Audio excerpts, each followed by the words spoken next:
മോഹൻലാൽ ചിത്രമായ എമ്പുരാൻ സിനിമയുടെ റിലീസെല്ലാം അടുത്ത വർഷം മാർച്ചിലോ ഏപ്രിലോ ഉണ്ടായേക്കുമെന്ന റൂമറുകളെല്ലാം നേരത്തെ വന്നിരുന്നു. ഇപ്പോഴത്തെ ഈ സിനിമയുടെ റിലീസെല്ലാം നീണ്ടുപോകാൻ ചാൻസ് ഉണ്ടെന്നാണ് അറിയാൻ കഴിയുന്നത്. സിനിമയുടെ ഷൂട്ട് വർക്കെല്ലാം പെൻഡിങ് ഉള്ളത് കാരണം ഒരുപക്ഷെ മെയ്യിലോ ജൂണിലോ ആയിരിക്കും ഈ സിനിമയുടെ ഇനി പുതിയ റിലീസ് ഉണ്ടായേക്കുമെന്നാണ് അറിയാൻ കഴിയുന്നത്. എന്തായാലും ഈ സിനിമയുടെ കൂടുതൽ അപ്ഡേറ്റുകളെല്ലാം ഉടൻ തന്നെ അറിയാമെന്ന് പ്രതീക്ഷിക്കുക. രജനി നായകനാവുന്ന വേട്ടയൻ സിനിമയുടെ സെൻസറിയും ഇപ്പോൾ കംപ്ലീറ്റ് ആയിട്ടുണ്ട്. സിനിമയുടെ റൺ ടൈം എന്ന് പറയുന്നത് 2 മണിക്കൂറും 47 മിനിറ്റും കൂടിയാണ്. US സർട്ടിഫിക്കറ്റ് ലഭിച്ച ഈ സിനിമ ഒക്ടോബർ 10 ഇപ്പോൾ റിലീസാവുക. കൂടാതെ തന്നെ ഈ സിനിമയുടെ തമിഴ്നാട് FDFs ഇപ്പോഴത്തെ 4 മണിക്ക് തന്നെ ഉണ്ടായേക്കുമെന്നാണ് അറിയാൻ കഴിയുന്നത്. എന്തായാലും വരും ദിവസങ്ങളിൽ സിനിമയെക്കുറിച്ച് കൂടുതൽ അപ്ഡേറ്റുകളെല്ലാം ഇനി പ്രതീക്ഷിക്കാം. ഉണ്ണിമുകുന്ദൻ നായകനാവുന്ന അടുത്തൊരു ബിഗ് ബഡ്ജറ്റ് സിനിമയാണല്ലോ മാർക്കോ ജൂനിയർ എന്ന ചിത്രം. ഈ സിനിമയെക്കുറിച്ച് ഇപ്പോഴത്തെ സിനിമയിലുള്ളവർ തന്നെ ഇപ്പോൾ പറഞ്ഞിരിക്കുന്നത് കൊറിയൻ സിനിമകളിൽ കാണുന്ന വയലൻസിനേക്കാൾ ഏറ്റവും കൂടുതൽ വയലൻസ് ആയിരിക്കും ഈ സിനിമയിൽ ഉണ്ടാവുക എന്നാണ് അറിയാൻ കഴിയുന്നത്. എന്തായാലും ഈ സിനിമ ഒരു പക്ക ബ്രൂട്ടൽ ആക്ഷൻ ഫിലിമായിട്ട് വരിക എന്ന് ഇപ്പോൾ ഏറെക്കുറെ കൺഫേം ആയിട്ടുണ്ട്. കൂടാതെ തന്നെ ഈ സിനിമയുടെ റിലീസ് ഇപ്പോൾ ഡിസംബർ റിലീസായി ഉണ്ടാകുമെന്ന് ഇപ്പോൾ കൺഫേം ആയിട്ടും കൂടിയുണ്ട്. തല്ലുമാലയ്ക്ക് ശേഷം ഖാലിദ് റഹ്മാൻ സംവിധാനം ചെയ്യുന്ന പുതിയ സിനിമയുടെ ടൈറ്റിൽ ഇപ്പോൾ പ്രഖ്യാപിച്ചിരിക്കുകയാണ്. ആലപ്പുഴ ജിംഖാന എന്ന് പേരിട്ടിരിക്കുന്ന ഈ സിനിമയിൽ നെസ്ലിൻ, ലുക്കുമാൻ, ഗണപതി എന്നിവരൊക്കെയാണ് പ്രധാന വേഷത്തിലെത്തുന്നത്. സിനിമയുടെ റിലീസെല്ലാം ഇപ്പോൾ ടീം പ്ലാൻ ചെയ്യുന്നത് അടുത്ത വർഷം മാർച്ചിൽ പെരുന്നാൾ സ്പെഷ്യലായിട്ടും കൂടിയാണ്. കമൽഹാസൻ സിനിമയായ ഇന്ത്യൻ 2 എന്ന ചിത്രം ഈ വർഷം ഇറങ്ങിയിൽ തന്നെ വൻ തോൽവിയായ ഒരു സിനിമയും കൂടിയായിരുന്നു. ഇപ്പോഴത്തെ ഈ സിനിമയുടെ അടുത്ത പാർട്ടായി ഇന്ത്യൻ 3 എന്ന ചിത്രം ഇപ്പോഴത്തെ ഡയറക്റ്റായി നെറ്റ്ഫ്ലിക്സ് വഴി OTT റിലീസായി വരുമെന്നാണ് അറിയാൻ കഴിയുന്നത്. എന്തായാലും ഇന്ത്യൻ 2 എന്ന സിനിമ വളരെ തോൽവിയായ ഒരു സിനിമയും കൂടിയായിരുന്നു. ഈ സിനിമയെ കൂടാതെ തന്നെ ഇപ്പോഴത്തെ നയൻതാരയും സിദ്ധാർത്ഥും മാധവനും ഒന്നിക്കുന്ന ടെസ്റ്റ് എന്ന സിനിമയും OTT റിലീസായി വന്നേക്കുമെന്നാണ് അറിയാൻ കഴിയുന്നത്. അത് നെറ്റ്ഫ്ലിക്സ് വഴിയായിരിക്കും റിലീസെല്ലാം ഉണ്ടാവുക. അജിത്ത് ചിത്രമായ വിടാമുയർച്ചി സിനിമയുടെ ടീസർ ഇപ്പോൾ വരുന്നു.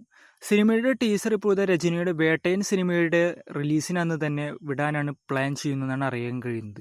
അറ്റ്ലിയുടെ സംവിധാനത്തിൽ സൽമാൻ ഖാനും കമൽഹാസനും ഒന്നിക്കുന്ന സിനിമ ഇപ്പോൾ കൺഫേം ആയിരിക്കുകയാണ്. ഈ സിനിമയുടെ ഷൂട്ട് ഇപ്പോൾ ടീം പ്ലാൻ ചെയ്യുന്നത് അടുത്ത വർഷം 2025 കൂടിയായിരിക്കും. സിനിമ ഇപ്പോൾ ഏറെക്കുറെ കൺഫേം ആയിട്ടുണ്ടെന്നാണ് അറിയാൻ കഴിയുന്നത്. നിലവിൽ തമിഴിൽ ഇപ്പോൾ നല്ല രീതിയിൽ തിയേറ്ററിൽ ഓടിക്കൊണ്ടിരിക്കുന്ന ഒരു സിനിമയാണല്ലോ ഹരീഷ് കല്യാൺ ചിത്രമായ ലബ്ബർ പന്ത് എന്ന ചിത്രം. ഈ സിനിമയുടെ സംവിധായകൻ ഇപ്പോഴത്തെ ധനുഷിനോട് ഒരു സ്റ്റോറി നരേറ്റ് ചെയ്തു എന്നാണ് ഇപ്പോൾ അറിയാൻ കഴിയുന്നത്. കൂടാതെ തന്നെ ഇതേ കഥ തന്നെ ധ്രുവിക്കിനോടും പറഞ്ഞു എന്നാണ് പുറത്തുവരുന്ന റിപ്പോർട്ടുകൾ. എന്തായാലും ഈ സിനിമകൾ നടക്കുമെന്ന് പ്രതീക്ഷിക്കാം. ശിവകാർത്തികൻ സുധാ കോങ്കര കോമ്പയിൽ വരുന്ന സിനിമയാണല്ലോ പുറനാനൂർ എന്ന ചിത്രം. ഈ സിനിമയിൽ ഇപ്പോഴത്തെ ശിവകാർത്തികന്റെ യങ്ങർ ബ്രദറിന്റെ റോളിൽ ഇപ്പോഴത്തെ അഥർവ എത്തിയേക്കുമെന്ന റിപ്പോർട്ടുകൾ. ദുൽഖറിന്റെ റോളിലായിരിക്കും അഥർവ ഈ സിനിമയിൽ എത്തുക. കൂടാതെ തന്നെ ഈ സിനിമയിൽ വില്ലൻ വേഷം ആദ്യം ചെയ്യാനിരുന്നത് വിജയ് വർമ്മയും കൂടിയായിരുന്നു. ഇപ്പോൾ വിജയ് വർമ്മക്ക് പകരം ഈ സിനിമയിൽ മലയാളത്തിൽ നിന്നും റോഷൻ മാത്യുവും എത്തിയേക്കുന്നത് കൂടിയായിരിക്കും. സിനിമയിൽ നായികയായി എത്തുക ശ്രീലീലയും കൂടിയാണ്. സിനിമയുടെ ഷൂട്ടെല്ലാം അടുത്ത വർഷം ജനുവരിയിലായിരിക്കും തുടങ്ങുക. മോഹൻലാൽ സത്യനന്ദിക്കാട് കൂട്ടുകെട്ടിൽ വരുന്ന ഹൃദയപൂർവ്വം എന്ന സിനിമയുടെ അപ്ഡേറ്റ് ഇപ്പോഴത്തെ സത്യനന്ദിക്കാട് തന്നെ തന്നിരിക്കുകയാണ്. സിനിമയുടെ ഷൂട്ട് ഇപ്പോഴത്തെ ഈ വർഷം അവസാനം ഡിസംബറിൽ തുടങ്ങുമെന്നും കൂടാതെ തന്നെ ഈ സിനിമയിൽ നായികമാരായി എത്തുന്നത് സംഗീതയും ഐശ്വര്യലക്ഷ്മിയും കൂടിയായിരിക്കും. ഫഹദ് ഫാസിൽ നായകനാവുന്ന അടുത്ത സിനിമയാണല്ലോ ഓടും കുതിര ചാടും കുതിര. സിനിമയുടെ റിലീസ് ഇപ്പോഴത്തെ അടുത്ത വർഷം വിഷു റിലീസായിട്ടായിരിക്കും ഉണ്ടാകുമെന്നാണ് അറിയാൻ കഴിയുന്നത്. അൽതാഫ് സലീം സംവിധാനം ചെയ്യുന്ന സിനിമയിൽ കല്യാണി പ്രിയദർശനാണ് നായികയെത്തുന്നത്. മമ്മൂട്ടി ചിത്രം ബസൂക്ക സിനിമയുടെ ഷൂട്ട് ഇപ്പോൾ കംപ്ലീറ്റ് ആയിട്ടുണ്ട്. സിനിമയുടെ റിലീസ് ഇപ്പോൾ ടീം പ്ലാൻ ചെയ്യുന്നത് അടുത്ത വർഷമാണെന്നാണ് അറിയാൻ കഴിയുന്നത്. ധനുഷ് ചിത്രമായ കുബേര സിനിമയുടെ ഷൂട്ടിംഗ് വർക്കുകളെല്ലാം ഇപ്പോൾ ഏറെക്കുറെ കംപ്ലീറ്റ് ആവാനായിരിക്കുകയാണ്. നിലവിൽ ഈ സിനിമയുടെ പോസ്റ്റ് പ്രൊഡക്ഷൻ ജോലികളെല്ലാം ഉടൻ തന്നെ ആരംഭിക്കുന്നതും കൂടിയായിരിക്കും.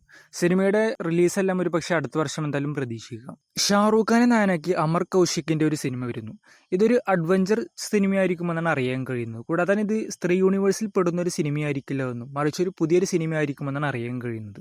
അങ്ങനെ വിജയ നായകനാക്കി H വിനോദ് സംവിധാനം ചെയ്യുന്ന സിനിമയുടെ കാസ്റ്റിന്റെ അപ്ഡേറ്റുകളെല്ലാം ഇപ്പോൾ പുറത്തു വന്നിരിക്കുകയാണ്. വിജയെ കൂടാതെ തന്നെ സിനിമയിൽ ബോബി ഡിയോൾ, മമിത ബൈജു, പൂജ ഹെഗ്ഡെ, പ്രകാശ് രാജ്, നരേൻ, ഗൗതം മേനോൻ, പ്രിയാമണി എന്നീ വമ്പൻ താരങ്ങളൊക്കെയാണ് ഈ സിനിമയിൽ ഇപ്പോൾ അണിനിരക്കുന്നത്. കൂടാതെ തന്നെ സിനിമയുടെ പൂജയും ഇന്ന് ആരംഭിച്ചിട്ടുണ്ട്. എന്തായാലും നല്ലൊരു മികച്ചൊരു സിനിമയാകുമെന്ന് എന്തായാലും പ്രതീക്ഷിക്കാം. കൂടാതെ തന്നെ ഇപ്പോഴത്തെ കുറേ റൂമറുകളെല്ലാം ഇപ്പോൾ പുറത്തു വരുന്നുണ്ട്. ബാലയ്യ ചിത്രമായ ഭഗവന്ത് കേസരിയുടെ ഒഫീഷ്യൽ റീമേക്ക് ആയിരിക്കും ഈ സിനിമ എന്നാണ് ഇപ്പോൾ പുറത്തു വരുന്ന റിപ്പോർട്ടുകൾ.